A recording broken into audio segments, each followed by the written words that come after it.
What I'll tell you is that everybody suffers. So it's not about not suffering, but it's about what is worth suffering for. I'm still green to the hospital. I've been there a month. But I'll tell you that I've had people who clearly have a lot of money walk in the door, and we've had people who are off the street walk in the door. And their health problems, I'll tell you, everybody has problems, whether that's systemic health problems or they got into a car accident after the airport coming off of a flight from Silicon Valley, and they're a big tech investor and they have their own problems, not just the fact that I see them in the ER, but I've talked to a lot of people, both at the hospital, both in real life, and I'll tell you, the one constant from no matter if I talk to rich people to poor people, it's so independent of money, which is so blatantly obvious. But it even goes, that was obvious. That's cliche. People have problems even if they have money. You could argue they even have more problems. Well, I don't think they have more problems. I think they have different problems. Anyway, there's levels to problems, for sure. There's levels to suffering. There's when we're not getting basic needs met versus more, first world problems.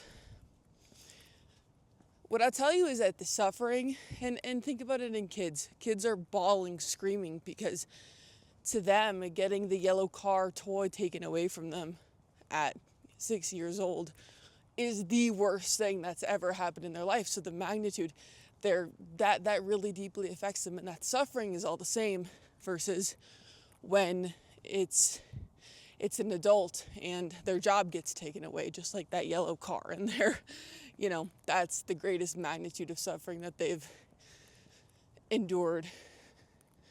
And so that relative intensity of suffering is very similar. So we suffer from when we're born, we suffer all the way till every single day in some way we can suffer. So I'll tell you that it's not about running away from suffering. It's not about avoiding suffering. In fact, there's absolutely nothing wrong with the fact that we suffer. It's inherent, I think, to just existing and living in this world. And that's why I have such an appreciation for endurance sports. Because you know why? Because it's chosen suffering. It's chosen suffering, and this chosen suffering prepares you for all of the unchosen suffering that we have in life. Because while there is a lot of chosen suffering, and I think to minimize suffering, it's important to think about what role you play in the daily sufferings that we have in the first world.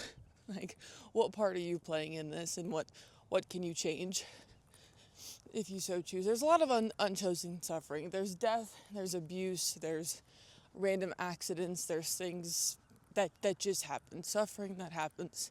People leave in one way or another, and you suffer. There's illnesses, there's freak medical accidents that happen, and you suffer, and you're left for months afterwards recovering from this that nobody asked you to that you didn't ask anybody to have, but life bestowed upon you, and now it's up to you to get through this unchosen suffering. So what I like about endurance sports and taking on challenges in general is that you put yourself in that situation of suffering over and over and over, and as David Goggins says, you callous your mind. The mind, I think the body can take a lot. The mind is a lot more susceptible to giving up, to asking yourself, why are you doing this every single day? Why are you getting up and going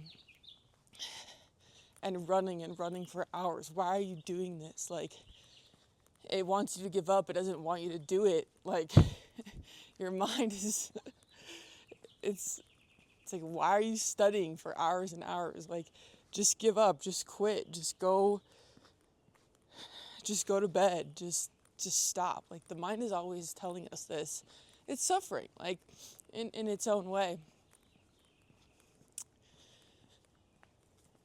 And it's important to think about. And so I think it's important to put yourself into situations where you've chosen to suffer for something, so that God forbid something bad happens to you, but to have that confidence through competence. Because yeah, we can sit in front of the mirror and give ourselves positive affirmations all day. I'm beautiful, I'm worth it, I'm this, I'm unique in this world, whatever. Yeah. How about you actually prove it to yourself? Because yeah, okay, if the affirmations work for you, cool. But what I have found is actually proving it to myself in some way, like what did I actually do? What was I actually able to get through? That builds actual confidence. Because what is confidence? If you're confident in someone, that means that you can rely on somebody. You rely on them to show up. So building that confidence in yourself, yeah, you could sit and tell yourself all these things, but let's back it up by something. Let's back it up by actually showing up for yourself in whatever way that means. Let's build confidence that way. And confidence, and so you see in this way, if you can show yourself that you can get through this chosen suffering and build confidence that you will get through it, it translates into the point where you have this unchosen suffering because you have proven it to yourself through time and time again of getting through whatever mental, whatever physical challenge that you got through it. And so now that this freak accident, this unchosen thing, this thing that it's, whether it's a natural part of life, it's a death or it's somebody leaving, like you have shown yourself that you can get through the mental aspect. You can even get through the physical aspect of it. That's why it's so important to practice these sports, these goals, these degrees, these whatever it is, because it's not about the accomplishment is the cherry on top. It's what everybody's going to see. It's the last sliver everybody's going to see. They're going to think that that's why you do it. It's because for the achievement. But you're going to know that the amount of training and what you put your mind through to get to that point, and the lonely middle. There's a lot of people at the beginning of a pursuit, and there's a lot of people at the end of the pursuit. You know where there's no one, where you're by yourself? It's the middle. I call it the lonely middle. The lonely middle, where there's no there's not a lot of energy from other people. There's no grand parade bringing you in, like at the end, like when the soldiers come home. Right? It's at the end of the race and everybody's there. Everybody's at the beginning supporting you. Everybody's at the end supporting you. And it's awesome. But the middle, that's where the work's done, and that's where you suffer by yourself. And there's nothing wrong with that. There's nothing wrong with that, because if you suffer by yourself in something that you choose, and you got to think about what's worth suffering for. What's a cause worth suffering for? There's the really powerful Viktor Frankl quote, and it's along the lines of, he who has a why can endure anyhow, and it's true.